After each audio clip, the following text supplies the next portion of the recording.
wanted to take a moment and show you our chicken coop. If you're a chicken person, there are all kinds of coops out there. It's amazing what people are using to make a chicken coop. We kind of went overboard. We kind of went a little too far with this thing, but we're proud of it, and everybody that sees it, they just go on and on about how cute it is, so I wanted to share it with you. First off, we've got our coop door. This is one of two coop doors that I have. I have one on one side and one on the other. This side is used if I want the birds to free range, then this door will be used. If I want them to stay in their pen, then we use the other coop door. But if you don't have an automatic chicken coop door opener yet, this is probably what you've got. Something like this, where the door goes up and down. It's a manual lift. You got to remember to do it every morning, every night. And if you're interested, we'll set you up with a automatic door opener here. So I wanted to show you that. As we come around, we tried to make our building as authentic looking as possible. And we knew we needed gutters because we didn't want water splashing down around the building and making a mess around it. So we put gutters, just standard aluminum gutters, but then we wrapped them in pine, yellow pine. Even our downspout here that goes down into the ground is wrapped in yellow pine, and then it goes out to a buried pipe that carries the water away from the coop so that moisture doesn't build up around it. Okay, and here we are at the front of the coop, and one of the things that we did is, the way that we built this is we wanted to be able to get to our eggs without having to go into the house every time we wanted to get our eggs. And so these are the egg laying boxes. As you can see, there's 8 of them here. We have 28 birds in here, and they share the boxes. And it's just a basic matter of lifting it up, reaching in and grabbing the eggs. Of course, the hens don't normally sit right there. They'll get off of their eggs after they lay them. And then, because our lid was a little bit heavy, went to Menards and bought some slow release springed hinges there that takes a little bit of the weight off, so that when it closes it doesn't hurt anybody. But it's still heavy enough that a raccoon or another animal can't lift that thing up. And if you are concerned about that, you can always put just a simple little hook latch on there. And you can see our windows, and the windows have a screen. We wanted the windows because we wanted the building to look authentic, but we also wanted to make sure that when it was ventilated, that air was going through, that an animal couldn't get up here and climb in. And so we've got screen on the inside of that, and I'll show you. Actually, it's just I think they call it the 1/4 inch. Some people call it rabbit hutch wire, but just a 1/4 inch wire mesh. And I'll show you how we did that here in a moment as well. I wanted to take just a moment and show you our pinned area. What we've got here is, these were 10-foot sections that somebody had given me, and I believe it's just like a dog kennel fencing, that you put them together and you can make a dog kennel. And what we did is we used them for our entire pinned area here, went around it. And I was a little concerned because we have mink in the area, and our farmer neighbor, all 25 of his chickens were killed in one night by a mink. And mink can get through these small little holes in the fence. And so what we did is we went around with the standard chicken wire, kind of wrapped this fence with the chicken wire as well. And so the dog kennel fencing just kind of supports the chicken wire, and then that way nothing can get through there.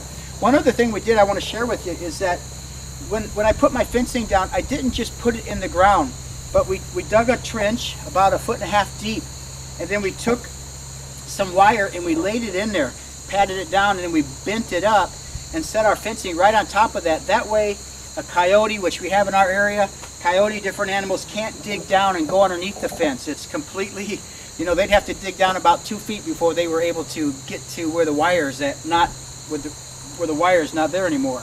So nonetheless, I wanted to show you that.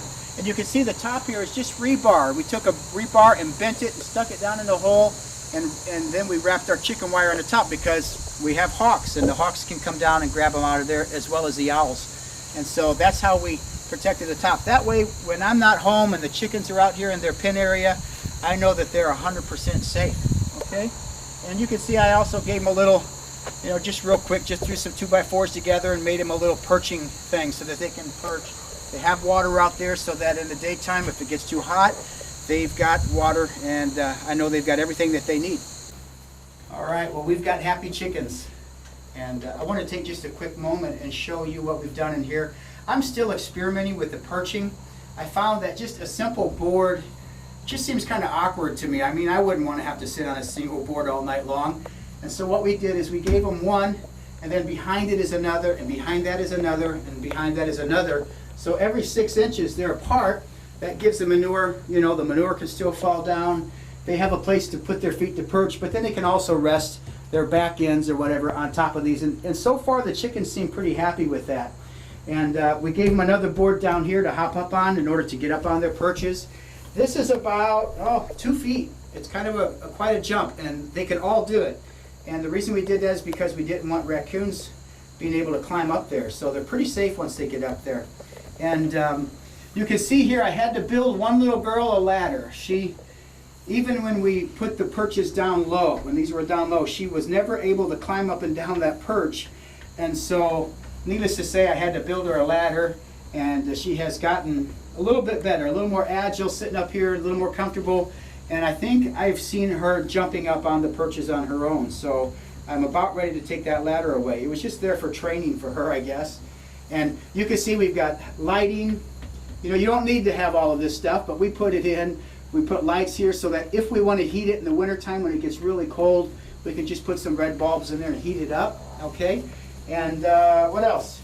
Here's their door that they go in and out. And I wanted to show you this. This is the wiring around the windows. And this is just a cheap little window that we bought at Menards with just a screw, I think, is all we have in the bottom to create the hinging effect. And this is just a basic latch. And what my carpenter did was he took the wire, stapled it, kind of cut it to the size, and then he bent it, kind of bowed it, so that the window can never open any farther than that. And you can see the latch here. As I say, it just kind of, you can latch it so it stays in place.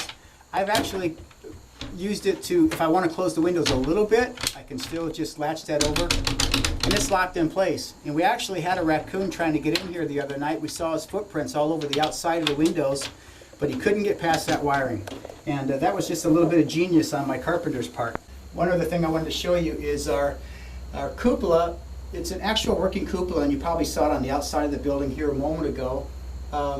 We have holes drilled up there. I think they were 3/4 inch, half inch, or 3/4 inch holes all along the top so that air can vent out. This is actually a working cupola where when you slide that over, you determine the amount of ventilation that your coop is going to have. And that works really, really well. And that way we're able to close up the windows and still have the right kind of ventilation going in. And then lastly, I wanted to show you the nesting boxes. You know, just like anybody's nesting boxes, I suppose, but that's where the girls lay their eggs, and that's where it all starts. Oh, hey, one last thing I want to show you, and that is our door. This is my door installed, okay? And if you're interested in looking at the automatic chicken coop doors that we offer, this is mine installed, and I have mine on a timer. You can also set it on a photo eye that will close in the evening and open in the morning. I'm a little worried about doing that with mine in case of a storm, and in case it gets dark too early or something, they'd be locked out. But here's my door, and you can see flawlessly goes up and down. And the girls, when the girls are up on their perches, it closes, and so there's never a problem. And there's never a problem with that door hitting the chicken. You can see the door. That door only weighs, 2-3 pounds. It's not going to hurt them. If it did touch them, they'd jump right out of the way. But even if it did come down on them, it wouldn't hurt them. And that's our door.